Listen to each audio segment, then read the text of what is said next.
तब अब मैं प्रेग्नेंट थी जब उनकी डेथ हो चुका था, तो उसके बाद से मुझे अकेले इनको पालना पड़ रहा है। किसी ने मदद ਦਾ ਹੱਥ ਨਹੀਂ ਵਧਾਇਆ क्योंकि ਬੱਚੇ ਤੁਹਾਡੇ ਕੋਲ ने ਬੱਚਿਆਂ ਦੀ ਪਰਵਰਿਸ਼ बहुत ਔਖੀ ਹੁੰਦੀ ਆ। शुगर हो गया मुझे टेंशन ले लेके लॉकडाउन में, और बीपी भी हाई होने लग गया था कि कैसे गुजारा होगा कैसे नहीं होगा। अभी भी बीपी हाई रहता है, शुगर भी है अभी भी।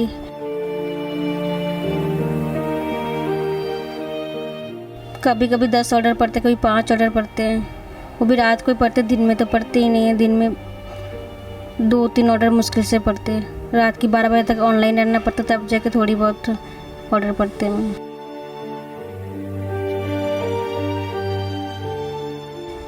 बल्कि कस्टमर भी अच्छे मिल जाते हैं जो बोलते हैं आप इतनी रात तक मत किया करो काम। अब हर किसी को अपनी मजबूरी नहीं बताया जाता मैम।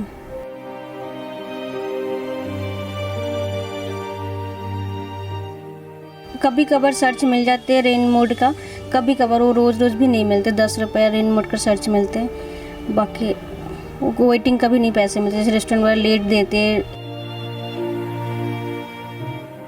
हम लेट आए या फिर कस्टमर कैंसिल कर देते तो उनका हमें ही पेनल्टी पड़ जाते हैं। जो दिन भर कमाते हैं वो पेनल्टी में चला जाता है। अगर आप टीचर बन जाओगे, अगर आप टीचर बनते हो, फिर अपनी मदर की किस तरीके से हेल्प करोगे? मम्मा की विश है कि उनका खुद का घर हो, तो वो विश पूरी करूँगी।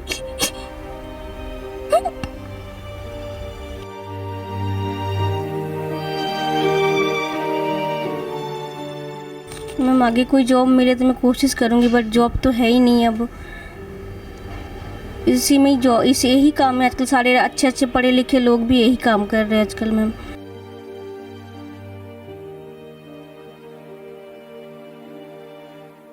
देश प्रदेश टीवी देख रहे ਸਾਰੇ ਦਰਸ਼ਕਾਂ ਦਾ ਸਵਾਗਤ। ਮੈਂ ਅਨੂਜਾ ਸ਼ਰਮਾ ਤੇ ਜਿੱਥੇ ਅਸੀਂ ਹਮੇਸ਼ਾ ਗੱਲ ਕਰਦੇ ਹਾਂ ਹੱਥੀਂ ਕਿਰਤ ਕਰਨ ਦੀ, ਜਿੱਥੇ ਗੱਲ ਕਰਦੇ ਹਾਂ ਮਿਹਨਤ ਕਰਨ ਦੀ, ਲੇਕਿਨ ਜੇਕਰ ਅਸੀਂ ਭਾਰਤ ਦੇ ਵਿੱਚ ਗੱਲ ਕਰੀਏ, ਪੰਜਾਬ ਦੇ ਵਿੱਚ ਗੱਲ ਕਰੀਏ, ਬਹੁਤ ਲੋਕ ਨੇ ਜਿਹੜੇ ਮਿਹਨਤਾਂ ਕਰ ਰਹੇ ਨੇ, ਬਹੁਤ ਮੁਸ਼ਕਿਲਾਂ ਤੋਂ ਗੁਜ਼ਰ ਰਹੇ ਨੇ, ਲੇਕਿਨ ਫਿਰ ਵੀ ਉਹਨਾਂ ਨੂੰ ਆਪਣੀ ਹੱਥੀਂ ਕਿਰਤ ਕਰਨ ਦਾ ਜਿਹੜਾ ਫਲ ਹੈਗਾ ਆ ਉਹ ਨਸੀਬ ਨਹੀਂ ਹੋ ਰਿਹਾ। ਬਹੁਤ ਸਾਰੀ ਮੁਸੀਬਤਾਂ ਦਾ ਸਾਹਮਣਾ ਕਰਦੇ ਹੋਏ ਅੱਜ ਤੁਹਾਡੀ ਇੱਕ ਲੇਡੀ ਦੇ ਨਾਲ ਮੁਲਾਕਾਤ ਕਰਵਾਵਾਂਗੇ ਜਿਨ੍ਹਾਂ ਦੇ ਹਸਬੈਂਡ ਦੀ ਡੈਥ ਹੋ ਗਈ ਸੀ। ਪਿੱਛੋਂ 2 ਬੱਚੇ ਸੀਗੇ ਜਿਨ੍ਹਾਂ ਨੂੰ ਪਾਲਣਾ ਸੀਗਾ ਤੇ ਘਰ ਵੀ ਦੇਖਣਾ ਸੀਗਾ। ਕਿਸ ਤਰੀਕੇ ਨਾਲ ਉਹ ਬੱਚਿਆਂ ਦੀ ਪਰਵਰਿਸ਼ ਕੀਤੀ ਜਾਵੇ ਤੇ ਇਹ ਸਭ ਚੀਜ਼ਾਂ ਨੂੰ ਦੇਖਦੇ ਹੋਏ ਉਹ ਬਣੀ ਪਹਿਲੀ ਸਵੀਗੀ ਡਰਾਈਵਰ ਜਿਹੜੀ ਘਰ ਘਰ ਪਹੁੰਚ ਕੇ ਲੋਕਾਂ ਨੂੰ ਖਾਣਾ ਸਪਲਾਈ ਕਰਦੀ ਸੀ, ਖਾਣਾ ਪਹੁੰਚਾ ਕੇ ਆਉਂਦੀ ਸੀ। ਦੇਖਣ ਦੀ ਗੱਲ ਇਹ ਆ ਕਿ ਜਿਹੜਾ ਇਨਸਾਨ ਲੋਕਾਂ ਦੇ ਘਰਾਂ 'ਚ ਖਾਣਾ ਪਹੁੰਚਾ ਰਿਹਾ ਆ, ਕੀ ਆਪਣੇ ਘਰ ਦੇ ਵਿੱਚ ਖਾਣਾ ਪੂਰਾ ਆ ਰਿਹਾ ਆ, ਕਿ ਆਪ 3 ਟਾਈਮ ਦੀ ਰੋਟੀ ਆਰਾਮ ਨਾਲ ਖਾ ਪਾ ਰਿਹਾ ਆ, ਉਹਨਾਂ ਦੇ ਨਾਲ ਤੁਹਾਡੀ ਮੁਲਾਕਾਤ ਕਰਵਾਵਾਂਗੇ। ਇਸ ਵਕਤ ਅਸੀਂ ਉਹਨਾਂ ਦੇ ਘਰ 'ਚ ਮੌਜੂਦ ਹਾਂ, ਉਹਨਾਂ ਦੇ ਬੱਚਿਆਂ ਨਾਲ ਵੀ ਤੁਹਾਡੀ ਮੁਲਾਕਾਤ ਕਰਵਾਵਾਂਗੇ, ਜਿੱਥੇ ਉਹ ਰਹਿ ਰਹੇ ਨੇ, ਜਿੱਥੇ ਉਹ ਜਿਸ ਤਰੀਕੇ ਨਾਲ ਰਹਿ ਰਹੇ ਨੇ, ਇੱਥੇ ਉਹਨਾਂ ਨਾਲ ਗੱਲਬਾਤ ਕਰਵਾਉਂਦੇ ਹਾਂ। ਇੱਥੇ ਸਾਡੇ ਨਾਲ ਮੌਜੂਦ ਨੇ ਸੋਮਾ ਕੌਰ ਜੀ, ਇਹਨਾਂ ਦੇ ਨਾਲ ਗੱਲਬਾਤ ਕਰਦੇ ਹਾਂ। ਸੋਮਾ ਜੀ, ਜੇਕਰ ਗੱਲ ਕੀਤੀ ਜਾਵੇ ਜਿਸ ਵਕਤ ਹਸਬੈਂਡ ਦੀ ਡੈਥ ਹੋਈ ਉਸ ਤੋਂ ਬਾਅਦ ਦੀ ਜਰਨੀ ਕਿੱਦਾਂ ਦੀ ਰਹੀ, ਕੀ ਮੁਸ਼ਕਿਲਾਂ ਦਾ ਸਾਹਮਣਾ ਕਰਨਾ ਪਿਆ? मैम बहुत डिफ़िकल्ट था। तो बच्चे तब अब मैं प्रेग्नेंट थी जब उनकी डेथ हो चुका था, तो उसके बाद से मुझे अकेले इनको पालना पड़ रहा है। खुद ही कमा के गुजारा करना पड़ता है मुझे, किसी का हेल्प नहीं मिला मुझे अभी तक। मैम ਜੇਕਰ ਗੱਲ ਕਰੀਏ ਪਿੱਛੇ ਤੁਹਾਡੇ ਪਰਿਵਾਰ ਵਾਲੇ ਵੀ ਹੋਣਗੇ ਜਾਂ ਪਤੀ ਦੇ ਪਰਿਵਾਰ ਵਾਲੇ ਵੀ ਹੋਣਗੇ, ਕਿਸੇ ਨੇ ਮਦਦ ਦਾ ਹੱਥ ਨਹੀਂ ਵਧਾਇਆ क्योंकि ਬੱਚੇ ਤੁਹਾਡੇ ਕੋਲ ਨੇ, ਬੱਚਿਆਂ ਦੀ ਪਰਵਰਿਸ਼ ਬਹੁਤ ਔਖੀ ਹੁੰਦੀ ਆ? नहीं मैम, ससुराल वाले तो कोई हेल्प नहीं मिली। मायके वाले तो थोड़ी बहुत हेल्प मिलते थे जब पापा होते थे। पापा के डेथ के बाद वो भी बंद हो गया। अब खुद ही काम करना पड़ता है मैम। मैम ਕਦ ਸੋਚਿਆ ਕਿ ਸਵੀਗੀ ਡਰਾਈਵਰ ਬਣੀਏ? ਕਿਉਂਕਿ ਮੈਮ ਜਿਹੜੀ ਲੇਡੀਜ਼ ਹੁੰਦੀਆਂ ਨੇ ਘੱਟ ਸੋਚਦੀਆਂ ਨੇ ਕਿ ਘਰ ਘਰ ਜਾਣਾ ਆ, ਕਿਤੇ ਜਾ ਕੇ ਆਈਏ, ਹੈ ਨਾ, ਉਹ ਸੋਚਦੀਆਂ ਨੇ ਕਿ ਬਹਿ ਕੇ ਕੰਮ ਕਰਨ ਵਾਲਾ ਮਿਲ ਜੇ, ਲੇਕਿਨ ਤੁਸੀਂ ਘਰ ਘਰ ਜਾਂਦੇ ਹੋ, ਲੋਕਾਂ ਦੇ ਘਰਾਂ 'ਚ ਖਾਣਾ ਪਹੁੰਚਾ ਕੇ ਆਉਂਦੇ ਹੋ। ਕਿਸ ਤਰੀਕੇ ਨਾਲ ਸੋਚਿਆ ਇਹ ਕੀਤਾ जावे? मैम ये लॉकडाउन के बाद जब काम नहीं था, कोई जॉब नहीं था, तभी मैंने ये सोचा चलो स्विगी ज्वाइन करती हूँ। तो उसके बाद स्विगी ज्वाइन करने के बाद अभी 1 साल ही हुआ मुझे स्विगी ज्वाइन किया हुआ है। ਬੱਚਿਆਂ ਦੀ ਪਰਵਰਿਸ਼ ਕਿਸ ਤਰੀਕੇ ਨਾਲ ਹੋ ਰਹੀ ਹੈ? ਪੜ੍ਹਾਈ ਕਿਸ ਤਰੀਕੇ ਨਾਲ ਚੱਲ ਰਹੀ ਹੈ? पढ़ाई तो ठीक चल रहा है मैम, लॉकडाउन के बाद तो भी मतलब अभी इतना अच्छे से नहीं कर रहे हो, बाकी देखते क्या करते ये लोग। ਤੇ ਉੱਥੇ ਜੇਕਰ ਮੈਂ ਗੱਲ ਕਰਾਂ, ਤੁਸੀਂ ਲੋਕਡਾਊਨ ਤੋਂ ਬਾਅਦ ਜੁਆਇਨ ਕੀਤਾ ਸਵੀਗੀ ਦੇ ਵਿੱਚ, ਉਸ ਤੋਂ ਪਹਿਲਾਂ ਲੋਕਡਾਊਨ ਦਾ ਜਿਹੜਾ ਸਮਾਂ ਸੀਗਾ ਉਹ ਕਿਸ ਤਰੀਕੇ ਨਾਲ ਗੁਜ਼ਰਿਆ? ਕਿਉਂਕਿ ਜੇਕਰ ਉਸ ਵੇਲੇ ਕੰਮ ਨਹੀਂ ਸੀਗਾ ਤੇ ਫਿਰ ਕਿਸ ਤਰੀਕੇ ਨਾਲ ਚੱਲ ਰਿਹਾ ਸੀਗਾ ਘਰ? मैम उस टाइम तो बहुत मुश्किल हुई मुझे। 32 में एक मैडम है, वो भी मुझे थोड़ी बहुत हेल्प किया लॉकडाउन में। बाकी हमारे मकान मालिक भी सही है, उन्होंने हमसे किराया नहीं मांगे थे एक महीने तक, तो इस करके थोड़ी बहुत गुजारा चल रहा था। मैम 1 ਮਹੀਨੇ ਤੱਕ ਕਿਰਾਇਆ ਨਹੀਂ ਮੰਗਿਆ, ਲੇਕਿਨ ਲੋਕਡਾਊਨ ਸਾਲ ਤੱਕ ਚੱਲਦਾ ਰਿਹਾ। ਸਾਲ ਦਾ ਗੁਜ਼ਾਰਾ ਕਿਸ ਤਰੀਕੇ ਨਾਲ ਹੋਇਆ? ਕੁਛ ਔਖ ਆਈ ਹੋਵੇ ਉਹਦੇ ਵਿੱਚ? मैम अब क्या बोलूँ मैं, बहुत ही मुश्किल हालत से गुजरी हूँ मैं इस टाइम। बहुत डिफ़िकल्ट था जब लॉकडाउन से काम भी नहीं था, कुछ भी नहीं था, मैं घर में ही बैठे रहते थे कि कब लॉकडाउन खुलेंगे, कब काम शुरू करेंगे। ਸਿਹਤ 'ਤੇ ਕੀ ਅਸਰ ਹੋਇਆ ਲੋਕਡਾਊਨ ਦਾ? ਜਿਸ ਤਰ੍ਹਾਂ ਮੈਂ ਤੁਹਾਡੇ ਨਾਲ ਪਹਿਲਾਂ ਗੱਲ ਕਰ ਰਹੀ ਸੀ, ਤੁਸੀਂ ਦੱਸਿਆ ਸਿਹਤ 'ਤੇ ਬਹੁਤ ਅਸਰ ਹੋਇਆ। हाँ जी, शुगर हो गया मुझे टेंशन ले लेके लॉकडाउन में, और बीपी भी हाई होने लग गया था कि कैसे गुजारा होगा कैसे नहीं होगा। अभी भी बीपी हाई रहता है, शुगर भी है अभी भी। अब क्या कर सकते हैं, हम टेंशन ले लेके ये सब हालत हो गई है। ਦੂਜੇ ਪਾਸੇ ਜੇਕਰ ਮੈਂ ਸਵੀਗੀ ਦੀ ਗੱਲ ਕਰਾਂ, ਕਿੰਨੇ ਕੁ ਆਰਡਰ ਹੋ ਜਾਂਦੇ ਨੇ ਦਿਨ ਦੇ? ਕੀ ਘਰ ਦਾ ਗੁਜ਼ਾਰਾ ਸੌਖੇ ਤਰੀਕੇ ਨਾਲ ਹੋ ਜਾਂਦਾ ਹੈ ਉਸ ਦੇ ਨਾਲ? नहीं मैम इतना तो सौखा नहीं है, ठीक है, बस गुजारा लायक है। कभी कभी 10 ऑर्डर पड़ते, कभी 5 ऑर्डर पड़ते हैं, वो भी रात को ही पड़ते, दिन में तो पड़ते ही नहीं है। दिन में 2-3 ऑर्डर मुश्किल से पड़ते हैं, रात की 12 बजे तक ऑनलाइन रहना पड़ता, तब जाके थोड़ी बहुत ऑर्डर पड़ते हैं। ਅੱਛਾ, ਤੁਸੀਂ 12 ਵਜੇ ਤੱਕ ਆਨਲਾਈਨ ਰਹਿੰਦੇ ਹੋ, ਜਿੱਥੇ ਕਿਹਾ ਜਾਂਦਾ ਹੈ ਕਿ ਲੇਡੀਜ਼ ਦੀ ਸੇਫਟੀ ਬਹੁਤ ਜ਼ਿਆਦਾ ਜ਼ਰੂਰੀ ਹੈਗੀ ਹੈ, ਉੱਥੇ ਤੁਸੀਂ 12 ਵਜੇ ਤੱਕ ਆਨਲਾਈਨ ਰਹਿੰਦੇ ਹੋ, ਲੋਕਾਂ ਦੇ ਘਰਾਂ ਦੇ ਵਿੱਚ ਜਾ ਕੇ ਖਾਣਾ ਪ੍ਰੋਵਾਈਡ ਕਰਕੇ ਆਉਂਦੇ ਹੋ, ਉਹਨਾਂ ਨੂੰ ਸਵੀਗੀ ਦੇ ਆਰਡਰ ਪਹੁੰਚਾ ਕੇ ਆਉਂਦੇ ਹੋ। ਕਦੀ ਲੱਗਦਾ ਨਹੀਂ ਕਿ ਇੰਨੀ ਲੇਟ ਨਾਈਟ ਤੱਕ ਮੈਂ ਘਰੋਂ ਬਾਹਰ ਰਹਿੰਦੀ ਹਾਂ ਤੇ ਕੁਝ ਹੋ ਸਕਦਾ ਹੈ, ਜਾਂ घबराहट नहीं होती? थोड़ी बहुत तो घबराहट होती है मैम, पर क्या करें, काम भी करना ज़रूरी है, बच्चे पालना है, घर चलाना है, रूम का रेंट भी देना है, तो 12 बजे तक तो करना ही पड़ता है मैम। आज तक तो कभी ऐसे गलत हुआ नहीं मेरे साथ कुछ, बल्कि कस्टमर भी अच्छे मिल जाते हैं जो बोलते हैं आप इतनी रात तक मत किया करो काम। अब हर किसी को अपनी मजबूरी नहीं बताया जाता मैम।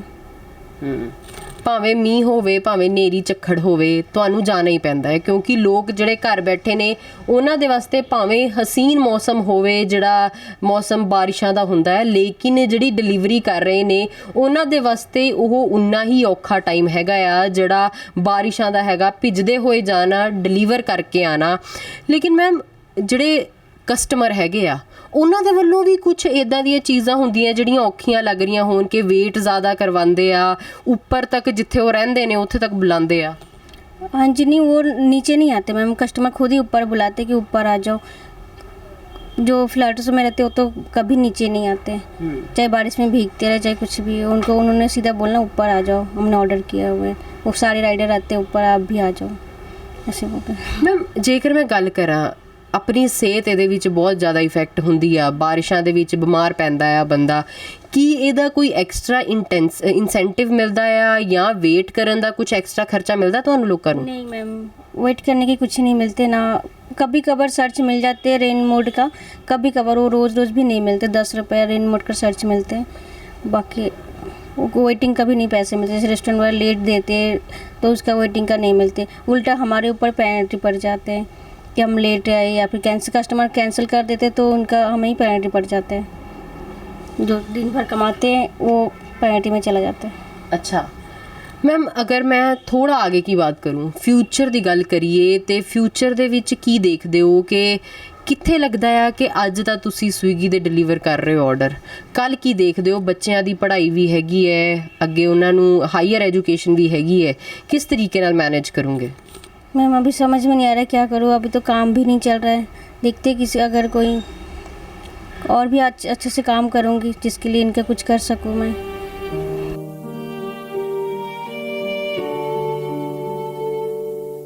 ਸਾਡੇ ਨਾਲ ਉਹਨਾਂ ਦੇ ਬੱਚੇ ਮੌਜੂਦ ਨੇ, ਉਹਨਾਂ ਦੇ ਨਾਲ ਗੱਲਬਾਤ ਕਰਦੇ ਹਾਂ। ਤੁਸੀਂ ਕਿਹੜੀ ਕਲਾਸ ਦੇ ਵਿੱਚ ਹੋ? 9th। ਜੇਕਰ ਗੱਲ ਕਰੀਏ ਅੱਗੇ ਫਿਊਚਰ ਦੇ ਵਿੱਚ ਕੀ ਕਰਨਾ ਚਾਹੁੰਦੇ ਹੋ? ਟੀਚਿੰਗ ਕਰਨਾ ਚਾਹੁੰਦੇ ਹੋ ਤੇ ਉਸ ਤੋਂ ਬਾਅਦ ਜੇਕਰ ਦੇਖਦੇ ਹੋ ਆਪਣੇ ਮਦਰ ਨੂੰ ਪੂਰਾ ਦਿਨ ਰਾਤ ਮਿਹਨਤ ਕਰਦੇ ਹੋਏ ਦੇਖਦੇ ਹੋ ਤੇ ਲੋਕਾਂ ਦੇ ਘਰਾਂ 'ਚ ਖਾਣਾ ਪਹੁੰਚਾ ਕੇ ਆਉਂਦੇ ਆ, ਆਪ ਖਾਣਾ ਖਾਦਾ ਹੋਵੇ ਨਾ ਖਾਦਾ ਹੋਵੇ, ਕੀ ਲੱਗਦਾ ਆ ਕਿਸ ਤਰੀਕੇ ਨਾਲ ਫੀਲ ਹੁੰਦਾ ਆਪਣੀ ਮਦਰ ਬਾਰੇ? ਸੋਚਦੇ ਨਹੀਂ ਕਿ ਮੇਰੀ ਮੰਮੀ ਨੂੰ ਵੀ ਆਰਾਮ ਕਰਨਾ ਚਾਹੀਦਾ ਸੀ? अच्छा नहीं लगता, बुरा लगता है। फिर जब आप अगर आप टीचर बन जाओगे, अगर आप टीचर बनते हो, फिर अपनी मदर की किस तरीके से हेल्प करोगे? मम्मा की विश है कि उनका खुद का घर हो, तो वो विश पूरी करूँगी।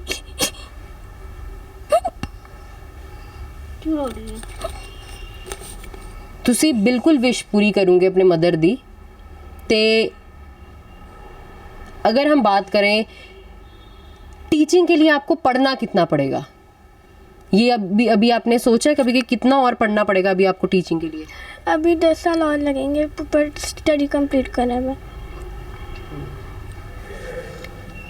सोमा जी, बेटी नाल गल कीती मैं तुहाडी, बेटी कहंदी तुहाडा सपना आ अपना घर होवे, ਉਹ ਸੁਪਨਾ ਪੂਰਾ ਕਰਨ ਨੂੰ ਕਿੰਨਾ ਕੁ ਲੱਗਦਾ ਹਜੇ ਟਾਈਮ ਦੇਖਦੇ ਹੋ? ਕਿਉਂਕਿ ਇਹ ਆਪਾਂ ਕਮਰਾ ਦੇਖਿਆ, ਇੱਕ ਕਮਰੇ ਦੇ ਵਿੱਚ ਸਭ ਕੁਝ ਆ। हाँ जी, अभी पता नहीं, देखते मैम कितना टाइम लगेगा। अभी तो इनके ऊपर डिपेंड करते हैं, अच्छे से पढ़े लिखे तभी घर बनेंगे अपना। ਅਸੀਂ ਉਮੀਦ ਕਰਦੇ ਹਾਂ ਕਿ ਜਿਹੜੇ ਲੋਕ ਇਸ ਤਰੀਕੇ ਨਾਲ ਮਿਹਨਤ ਕਰ ਰਹੇ ਹੋਣ, ਇਸ ਤਰੀਕੇ ਨਾਲ ਆਪਣੀ ਜ਼ਿੰਦਗੀ ਦੀ ਔਖੀਆਂ ਘੜੀਆਂ 'ਚੋਂ ਗੁਜ਼ਰ ਰਹੇ ਹੋਣ, ਉਹਨਾਂ ਦੇ ਸੁਪਨੇ ਜ਼ਰੂਰ ਪੂਰੇ ਹੋਣ।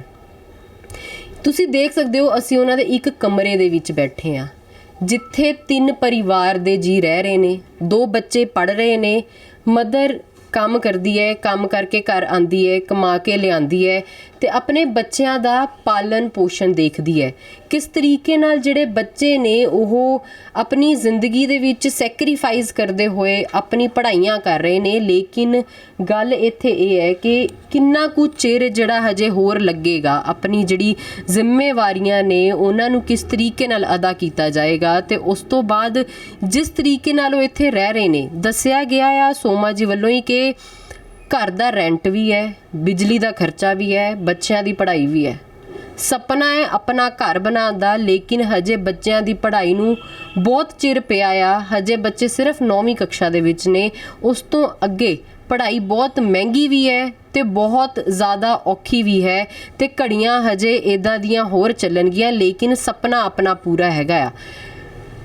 सोमा जी, अगर मैं बात करूँ कि आगे जितना भी टाइम है उस टाइम में कैसा काम करना पसंद करेंगे? क्योंकि स्विगी में इंडिपेंडेंस है लेकिन उतना पैसा नहीं है, हम देख रहे हैं कि आपको बहुत सेक्रीफाइस करना पड़ रहा है। मैम आगे कोई जॉब मिले तो मैं कोशिश करूँगी, बट जॉब तो है ही नहीं अब। इसी में ही इस यही काम है आजकल, सारे अच्छे पढ़े लिखे लोग भी यही काम कर रहे हैं आजकल मैम।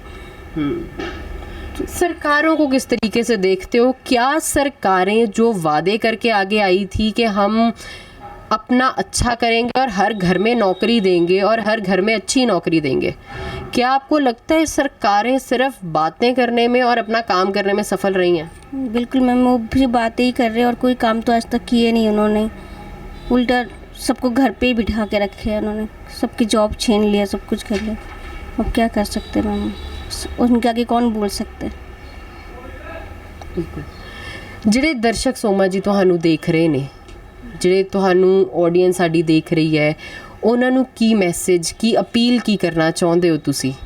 बस यही कि काम, जो कोई भी काम हो छोटा बड़ा नहीं होता, काम करना चाहिए, ज़िंदगी से कभी हार नहीं मानना चाहिए। ਮੈਂ ਇੱਕ ਸਵਾਲ ਮੇਰਾ ਰਹਿ ਗਿਆ ਸੋਮਾ ਜੀ, ਜਿਸ ਵਕਤ ਅਸੀਂ ਦੇਖਦੇ ਹਾਂ ਇੱਕ ਲੇਡੀ ਇਕੱਲੀ ਹੋਵੇ, ਉਹਨੂੰ ਬਹੁਤ ਤਾਨੇ ਪੈਂਦੇ ਨੇ, ਬਹੁਤ ਸਮਾਜ ਬਹੁਤ ਕੁਝ ਬੋਲਦਾ ਆ। ਜਿਸ ਵਕਤ ਹਸਬੈਂਡ ਦੀ ਡੈਥ ਹੋਈ, ਸਮਾਜ ਦਾ ਕੀ ਰੋਲ ਰਿਹਾ ਤੁਹਾਡੇ ਵਾਸਤੇ? मैम उस टाइम भी मुझे किसी ने इतना साथ नहीं दिया, ना किसी ने मुझे कुछ इतना तो कोई बोला नहीं। ठीक है, अकेली रह रही थी, बच्चों को तब भी अकेली पाल रही थी, अब भी अकेली पाल रही हूँ। बस किसी ने गलत नहीं बोला आज तक। ਬਿਲਕੁਲ। ਇਹ ਅਸੀਂ ਤੁਹਾਡੀ ਗੱਲਬਾਤ ਕਰਵਾਈ ਸੋਮਾ ਕੌਰ ਜੀ ਦੇ ਨਾਲ, ਜਿਹੜੇ ਸਵੀਗੀ ਦੇ ਵਿੱਚ ਇਸ ਵਕਤ ਡਿਲੀਵਰੀਆਂ ਕਰ ਰਹੇ ਨੇ। ਬਹੁਤ ਵੱਡੀ ਗੱਲ ਹੁੰਦੀ ਹੈ ਇਹ ਕਹਿਣਾ ਤੇ ਇਹ ਕਰਨਾ ਕਿ ਜਿਹੜੇ ਲੋਕ ਘਰਾਂ ਦੇ ਵਿੱਚ ਬਹਿ ਕੇ ਆਰਡਰ ਕਰ ਰਹੇ ਨੇ, ਉਹਨਾਂ ਦੇ ਘਰਾਂ ਦੇ ਵਿੱਚ ਉਹਨਾਂ ਦੇ ਢਿੱਡਾਂ ਨੂੰ ਭਰ ਕੇ ਆਣਾ, ਲੇਕਿਨ ਆਪ ਜਿਹੜੇ ਨੇ ਭੁੱਖੇ ਢਿੱਡ ਕੰਮ ਕਰੀ ਜਾਣਾ ਕਿ 4 ਪੈਸੇ ਜ਼ਿਆਦਾ ਕਮਾ ਲੂੰਗੀ ਅੱਜ ਦੀ ਦਿਹਾੜੀ ਦੇ ਵਿੱਚ ਤਾਂ ਕਿ ਮੇਰੇ ਘਰ ਦਾ ਖਰਚਾ ਇੱਕ ਦਿਨ ਹੋਰ ਚੱਲ ਜਾਏਗਾ। ਇਹ ਮਿਹਨਤਾਂ ਨੇ, ਇਹ ਲੋਕਾਂ ਦੀਆਂ ਕਹਾਣੀਆਂ ਨੇ ਜਿਹੜੀਆਂ ਮਿਹਨਤਾਂ ਆਪਣੀਆਂ ਕੀਤੀਆਂ ਜਾ ਰਹੀਆਂ ਨੇ, ਲੇਕਿਨ ਕਿਤੇ ਨਾ ਕਿਤੇ ਜਿਹੜਾ ਫਲ ਹੈ ਉਹ ਪੂਰਾ ਨਹੀਂ ਮਿਲ ਰਿਹਾ। ਫਿਰ ਵੀ ਜਿਹੜੇ ਦਿਨ ਨੇ ਗਰੀਬੀ 'ਚ ਕੱਟਣੇ ਪੈ ਰਹੇ ਨੇ। ਇਸੇ ਤਰੀਕੇ ਨਾਲ ਹੋਰ ਬਹੁਤ ਸਾਰੀ ਸਟੋਰੀਜ਼ ਤੁਹਾਡੇ ਤੱਕ ਲੈ ਕੇ ਆਉਂਦੇ ਰਵਾਂਗੇ। ਤਦ ਤੱਕ ਲਈ ਮੈਨੂੰ ਅਨੂਜਾ ਸ਼ਰਮਾ ਨੂੰ ਦਿਓ ਇਜਾਜ਼ਤ। ਨਮਸਕਾਰ।